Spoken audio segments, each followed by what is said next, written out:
Hey, what's going on, guys? Battle Nations Emperor here, back today for another video. And today, guys, we're discussing the most recent level cap increase to Battle Nations, level 54 through 56, 3 brand new levels to Battle Nations, each one bringing something to the table, and we're going to be discussing each one. So, of course, the biggest thing in this update was Prestige. If you're curious about that, I'll go ahead and link in the description a video I just recently made up on Prestige, like 2-3 weeks ago. So, super recent, and I'll link that in the description if you're curious about Prestige, how it works in Battle Nations, and everything about that. But today we are going to be discussing the 3 new levels specifically and everything they bring to the table, going through each item they bring, the new decorations, new units, everything about that. So if that sounds of interest to you, strap in, relax, and let's go ahead and break this down. So of course, if you need a guild, you're more than welcome to join the Empire, linked in the description down below. More information on our guild later at the end of the video. But for today, let's go ahead and get it started with the video, starting off with level 54.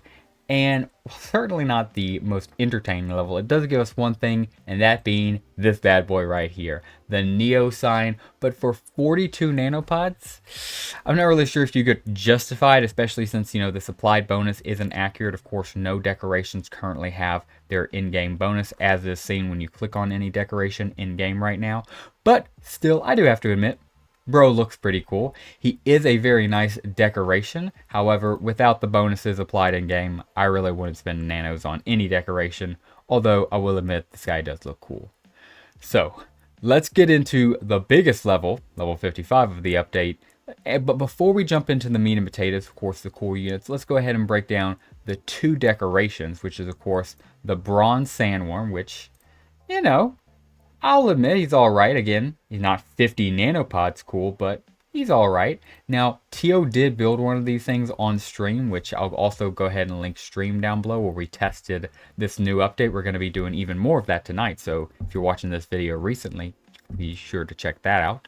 But even though I will admit, super cool, yes, it does have aura, I'm just personally not going to spend the 50 nanos on it because I'm a broke boy. I gotta spend my nanos on stuff like high storage capacity vaults, M10s, the serious things. Can't be blowing money on sandworms like a true free-to-play player. It's in my heart. But still had to give it a shout out. And the final decoration is, of course, this bad boy right here, the Raider Victory Tree.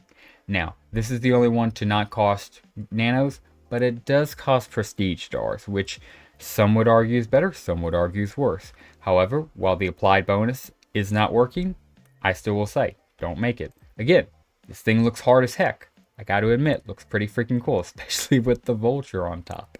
But I don't believe it's worth the premium resources, especially prestige stars with them just coming out. Once we get bonuses, we can talk, but for right now, not worth it.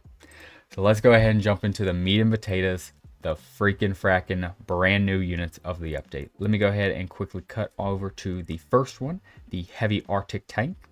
And here we are, guys, with the first unit of the level, and that is the Heavy Arctic Tank. This serving as the premium version of the regular Arctic Tank, and being 50 nanos a bit pricey, it is a very good tank, probably your best Arctic Tank in the game. Well, it would of course be until being passed by the Snow Crusher, as it says right down here, but the Snow Crusher was of course a late game power creep Z2 unit, so really can't put it on that. So for all intents and purposes, this really was the strongest Arctic tank in the entire freaking game at one point. And I personally think he's pretty cool. I like the design of him. He is really just going to be a, you know, Arctic themed heavy tank, if you will. Very good damage, very good machine guns, very cheap cost. That's probably what I'd say is your biggest thing for this guy.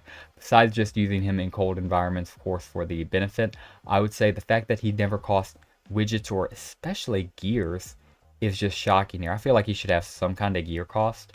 But the fact that he doesn't makes him super cool and powerful. So have to give him a shout out here. Is he worth the 50 nanos? I don't think it's as much as a slam dunk as a unit we'll get into later on in this very level. But I do think he is pretty good and can argue the justification for making a few. Now going on to the regular Arctic Tank. This guy is a much different story, I believe. The fact that he cost no nanopods and is still a pretty good unit, I think he makes a must build. Definitely get a few of these guys. They're obviously not as good as the nano version of them, the Heavy Arctic Tank. Self-explanatory. I mean, one's a premium unit, one's not. Almost always going to be that case. However, still very good. And just like the stronger version, only costs steel to heal, steel and oil. But again, no widgets, no gears, this high a level. Dude, please, considering how everything else wants bars, gears, or widgets and laurels when it goes down, please give me more units that do not demand my widgets and gears as soon as they enter in the vehicle or pay factory. I absolutely love that, and for me, this guy is a must train. I would highly recommend getting a few and training them up if you can. And speaking of pretty good Frost units, or Arctic units we can say, I have to of course throw in the Arctic Trooper. His armor piercing shot is surprisingly good, as we learned on stream last night with Tio. Of course, go ahead and show it right down here. 204 base, and keep in mind this is armor piercing with a 65% armor piercing. So that is going to make him very good against, your Raider mammoths. Anything that has armor, rebels, if we end up having a rebel boss strike coming up. He's going to be very good and a very cheap heal cost as well. Steel and oil. Now, he obviously wouldn't be gears or widgets, but I would argue he should be maybe a bar or two to heal. I mean, heck, the TF2 units require bars to heal. But you're telling me this level 55 extremely powerful Arctic unit doesn't require bars to heal? Just doesn't make sense to me. So yes, also another very good unit. Highly would recommend getting a few of these bad boys. They are very good. And finally, for this level at least, we have the Mammoth Artillery. Now, just like I was talking about earlier with the heavy Arctic tank being debatable for the 50 nano cost, this guy isn't. 65 nanos, a bit more on the pricey side, but certainly worth it. He has insane reach at 4 tiles, and even better than that, and even better than the War Mammoth he spawns on death, which ironically enough is kind of weird considering, War Mammoths are up front, this guy is artillery, but still it makes sense since, the shooter dies and it's just left with the mammoth, so at least it's logical, even if it is not practical. This thing is definitely worth it in my opinion. You will get massive damage. As you can see, it has a base HP of 400 and then max of 600 at rank 6. This thing is very freaking good. Would highly recommend getting a few if you can afford the nanos. They're not a must-have, but if you're somebody who likes splurging nanos here and there and wants a good unit, these guys are definitely worth it. Would highly recommend getting a few of these guys if you're a nanopod spender. However, they of course do cost a advanced resource, a tier 3 resource, but thankfully it's not that bad. It's teeth, which in my opinion is the easiest to get compared to, gears or bars.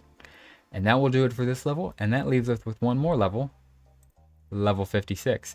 And by the way, I really hope we get some more content for level 57, 58, or 59, or we might just have a blank level drop, Madrona gives us 3 new levels and all 3 of them are empty, I don't think they will actually do that to us. They may, but I just don't feel that it's not Madrona style.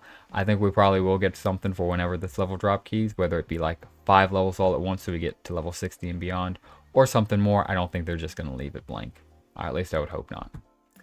Let's go ahead and jump right into level 56 and cover what, in my opinion, is one of the coolest units of this update, obviously being Zoe's Trebuchet. And finally, we have the last level of the update, but certainly not a disappointment because it offers us 3 very cool things. Let's go ahead and start it off with the best, even though you're not supposed to. Zoe's Trebuchet. This thing is a beast. It has built up quite the legacy in the Battle Nations fandom, and for a good reason. This thing is awesome. It is a very powerful unit off rip. However, as you rank it up, just like every other unit, it gets more powerful, but with a very special ending. So at rank 3, it does get a very powerful napalm canister, as you can see right here, which has a very good damage over time, along with good damage. And along with a very long wiki, which, by the way, in Battle Nations in general, the longer the wiki, the better the unit. Of course, there are some exceptions there, but just a general rule of thumb. Rank 6, when it unlocks the Baby Raptor attack. Let's just look at this guy. 768 damage is insane. It is only unlocked at the last rank, rank 6. So it's kind of a wimp move, if you will. Does require nanopods to research, but oh my goodness, is it worth it. As the wiki accurately states, it is a good asset to one's army and will reward the player at rank 6, assuming they have 40 nanopods to get the Raptor attack ability.